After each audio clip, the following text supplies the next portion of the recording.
I'm Joshua Bardwell, and you're going to learn something today.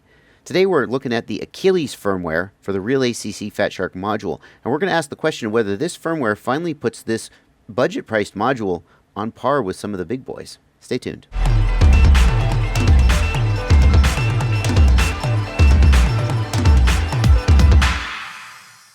What we're looking at here is the Realacc Fatshark Diversity module. And this has always been an exciting piece of hardware for people who wanted to run a Fatshark module but didn't want to spend 70, 80, or even $100 for something like a LaForge or a True-D. Now the question of whether this module performs on par with those more expensive ones is one I'm just not going to touch in this video.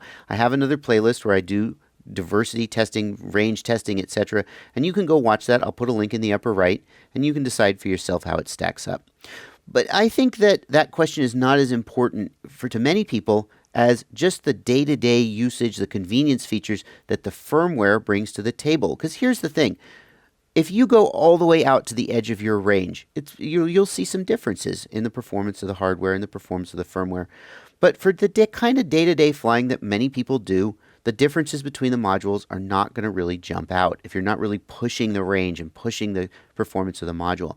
And at that point, the day-to-day features really makes the difference. It's not, you may not notice that you get 5% more range with a LaForge compared to this because you're just never out there anyway. And the firmware that we're looking at here, which by the way is called Achilles, it really brings this module on par in so many ways, and maybe even better in many ways than those more expensive modules. So let's take a look at what this firmware does. I think you're going to be really excited. What we're looking at now is the base screensaver, where it shows, of course, the channel that we're on, and it's showing the diversity algorithm for the two antennas. So you can see that right now we're on this antenna, and you can see that as this bar grows, we're getting more and more sort of better performance from the other antenna. When this bar gets taller, then the diversity algorithm will switch. So it's giving you some nice feedback about what the diversity algorithm is doing there. You can see as I move my finger, it makes the antenna switch. If we look at the menu, we'll see there's several different modes that we can get into. The first one is the Ultra Search mode, and it is a search through the band, similar to spectate mode in the LaForge, but it adds some really interesting logic. What it does is it searches through the predefined channel sets. Let me make it do it again. It searches through the predefined channels, but then have you ever noticed on your LaForge or your True-D that when it searches for a channel, sometimes it's not quite on the exact right frequency? So what this does is it searches through the channels using the predefined center frequencies, and then it searches plus or minus 3 megahertz to either side just to try to fine-tune the exact channel that the transmitter may be on. So if there's a little bit of drift, if the transmitter is not quite exactly on the right center frequency, it will find the best one with more precision than other firmwares are doing. So we can see here that my transmitter is actually on 5740, but Ultra Search has homed in on 5746 as the strongest frequency. Now this is something that, for example, the LaForge RF Analyzer firmware lets you do manually, but as far as I know, it doesn't do it automatically. LaForge will let you search through in 1 megahertz increments to find the strongest channel, but you need to find it yourself. With the Achilles Ultra Search, the pitch is that it does it automatically for you. If we go to manual mode, this is a classic manual search, and of course I can click the button, as you can see, to step through the predefined channels, low band, race band, etc. If I hold down the button, it will scan in 1 megahertz increments to let me pick an exact frequency that I want if for some reason I want to get to an exact frequency. Because so you can see now it's going 18, 17, 16, 15, and I can scan in 1 megahertz increments, or I can just flick the button to switch. The favorite channel set, well, of course that lets you create a favorite channel set, and you can hold down the button to add or remove a certain frequency from the favorite channel set. You can have up to 10 favorites. Event mode is similar to spectate mode, which you've seen before. The idea here is that you show up at an event, like a race, and they'll have a certain channel set that they're using. When you scan in event mode, the goggle builds a channel set from all the channels that it sees currently active. And then when you flick the button, you jump just through those channels. So for example, at the start of a race heat, when all the competitors were on the grid, let's say you're using 6 different race band channels or something, you run the event mode scan, and then for the rest of the event, whatever channels are currently in use for that day, you'll easily have that as a sort of a predefined channel set. This is a really clever feature that I don't think anybody else does this right now.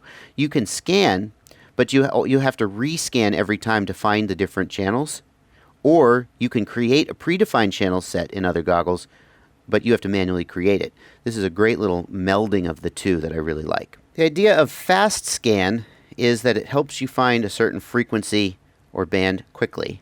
And you can see it's scanning very quickly through. If you look here, F7, 8, array span 1, 2, 3, 4, 5, 6, 7, 8, 9. I'm not 100% sure how this differs from manual. I suppose the difference is in that in manual, you're always going to be scanning. See, now I'm scanning in 1 megahertz increments, but it's not going very quickly. Whereas in fast mode, it kind of skips that 1 megahertz thing and just scans through just like that.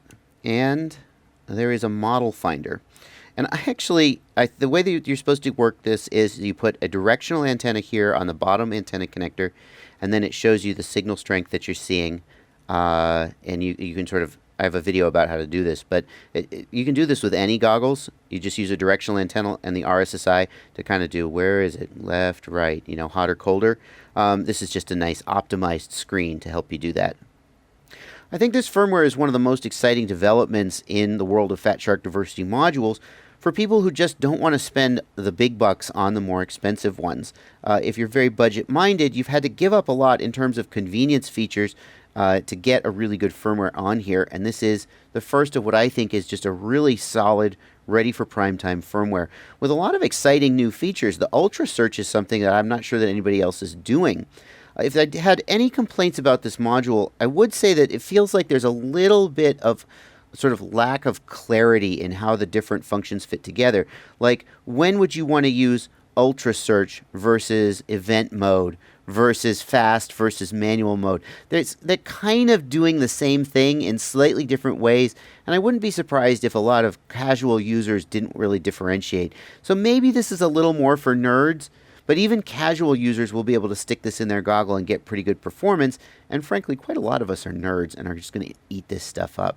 If you're interested in checking out this firmware, and if you have a 5808 module, you should check out this firmware. You should at least give it a try. There's an RC Groups thread. I'll put a link down in the video description. I do want to say that the developer, GC9N, he's put a ton of work into this, and if you find this useful, he's putting it out there for free, but there is a PayPal donation button on the thread, and if you find it really useful, maybe throw him a couple bucks. There are instructions for how to upgrade the firmware on the RC Groups thread as well. Maybe I'll make a video if I get around to it, but basically you just use Xloader and an FTDI adapter. There's a text file in the download, the zip file that you download, that has instructions on how to do it. Ask on the RC Groups thread if you have any questions, of course. Or leave questions down in the video description, as always. Not the video description. Why do I always say that? Leave questions down in the comments, as always. Thanks for watching. Happy flying.